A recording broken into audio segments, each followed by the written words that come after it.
வணக்கம் மகர ராசி அன்பர்களே.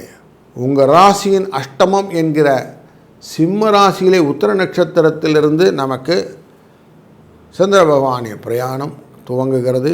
இந்த அஷ்டமம் அப்படின்னாலே கொஞ்சம் நோய் அப்படின்னு மனத்தில் கொள்ள வேண்டும். டல் ஃபிக்னஸ் அப்படின்னு சொல்லுவோம். ஊக்கமின்மையால் மனதிற்கும் வரவுடன் கூடிய செலவுகளும் உண்டாகக்கூடிய சூழ்நிலையை கொண்டு வரும். கன்னிராசிக்குள்ளர செல்லும்போது செவ்வாய் அங்கே இருக்கிறதுனால அயன சயன போகம் பற்றிய எண்ணங்கள் வரும். பதவியிலே கௌரவ பதவி அப்படிங்கிறதும் தனம் வருவதற்கான யோகங்களை பெற வேண்டும் என்ற எண்ணங்களையும் கொண்டு வந்துவிடும்.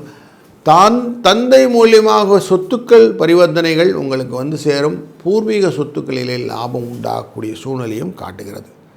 10ஆம் இடமான துலா ராசிக்குள்ளர வரும்போது குருவினால் பார்க்கப்படுவதனாலே உணவு தொழிலில் இருப்பவர்களுக்கு லாபம் இருக்கும்.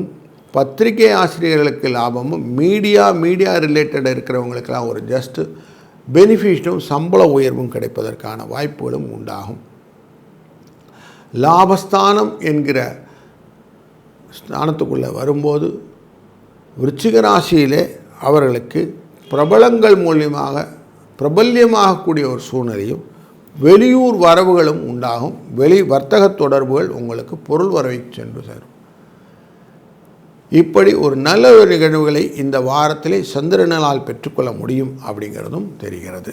இந்த வாரத்திலே அங்காரக ஜெயந்தி அன்று 25 ஆகஸ்ட் அன்று இருக்குது. அன்றைக்கு அங்காரகனை வழிபடுவதும் அதே போல் விநாயகர் சதுர்த்தி அன்று விநாயகரை வழிபடுவதும் மேன்மேலும் வளமும் நலமும் உங்களுக்கு பெற்றுத்தரும்.